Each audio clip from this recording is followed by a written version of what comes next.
नाज़रीन, पीर जो ॻोठ में हुरनि जे रूहानी पेशवा पीर पगारो जिन जी कोशिशुनि सां ईसा लेबोरेटरी ऐं निज़ामुद्दीन ट्रस्ट जे तरफ़ां 2 ॾींहनि वारी मुफ़्त मेडिकल कैंप लगाई वई, जंहिंमें मुल्क जे मुख़्तलिफ़ शहरनि मां आयल माहिर डॉक्टरनि 2000 खां वधीक मरीज़नि जी चकास करे मुफ़्त दवाऊं ॾिनियूं। उन ई हवाले सां ॾिसूं था अब्दुल रज़ाक कलहोड़ो जी रिपोर्ट। पीर जो ॻोठ में हुरनि जे रूहानी पेशवा पीर पगारो जिन जी कोशिशुनि सां ईसा लेबोरेटरी ऐं निज़ामुद्दीन ट्रस्ट जे तरफ़ां बरसात ऐं ॿोॾि मुतासिरनि जे सहकार लाइ 2 ॾींहनि वारी मुफ़्त मेडिकल कैंप लगाई वई, जंहिंमें मुल्क जे मुख़्तलिफ़ शहरनि मां आयल माहिर डॉक्टरनि मरीज़नि जी चकास करे मुफ़्त दवाऊं ॾिनियूं वयूं। उन मौक़े ते मेडिकल कैंप में मौजूद डॉक्टरनि मरीज़नि ऐं ॿियनि आवाज़ न्यूज़ सां ॻाल्हाईंदे चयो त जिल्द के अमराज हैं और इसके अलावा बच्चों के लिए बच्चों का जो है जिस तरह लूज़ मोशंस वगैरह हैं, क्योंकि सैनिटेशन कंडीशंस इतनी अच्छी नहीं है। इसके अलावा बच्चों का चेस्ट वगैरह का इश्यूज़ बहुत ज़्यादा है, बच्चों की बीमारियां और जिल्द की बीमारियां ज़्यादा है। यहाँ पर उनके लिए बच्चों के लिए जो है बच्चों के लिए ताकत के सिरप भी हमने रखे हुए हैं, ORS वगैरह भी रखे हुए हैं, उनकी हाइड्रेशन के लिए एंटीबायोटिक्स भी रखी हुई हैं।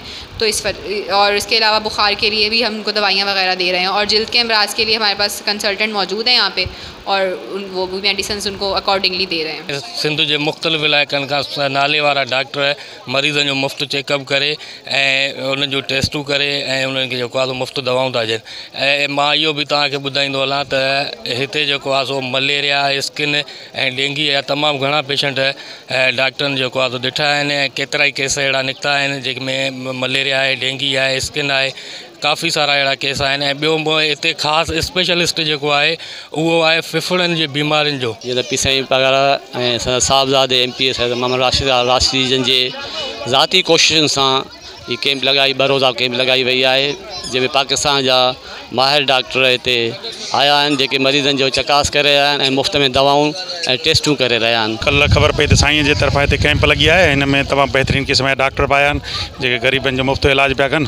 सो असां बि हिते पंहिंजी चेकिंग करण लाइ आया आहियूं, उन जे हिसाब सां आया आहियूं। ऐं साईं वारनि खे जसो जे जिन हिते एतिरी वॾी महिनत कई आहे ऐं आवाम खे फ्री में कैंप लगाए ॾिनी अथनि। हिते फ्री मेडिकल कैंप आला हज़रत पीर साहिब पगारा जिन जी महिरबानी सां ऐं साईं मोहम्मद राशिद शाह जिन जी कोशिशुनि सां, ऐं हीअ जेको आहे सो डॉक्टर ईसा लेब ऐं मुख़्तलिफ़ 2 जेके आहिनि ॿियूं बि फाउंडेशन आहिनि जिन जो स्पेशल ताउन रहियो आहे। ऐं अल्हम्दुलिल्लाह हिन कैंप में तालके किंगरी ऐं ज़िले खैरपुर जे मुख़्तलिफ़ इलाइक़नि खां माण्हू अचनि पिया ऐं मुस्तफ़िज़ थियनि पिया। जो पीर साहब जी वॾी महिरबानी आहे जो पीरकोट तालके किंगरीअ में मुफ़्त में इलाज, जीअं अॻ में ॿोॾि मुतासिरनि जी जेको आहे सो मदद कई वई, अहिड़ो सिंध में कोई भी माना कंहिं भी किरदार न अदा कयो पूरे पाकिस्तान में जीअं पीर साहब पगारे कयो आहे। एक चैरिटी जो है हमारी शेयर फॉर केयर के नाम से है, उस चैरिटी ने निज़ामुद्दीन ट्रस्ट के साथ मिलके, हम 2 ट्रस्ट हैं, और ईसा लैब पाकिस्तान,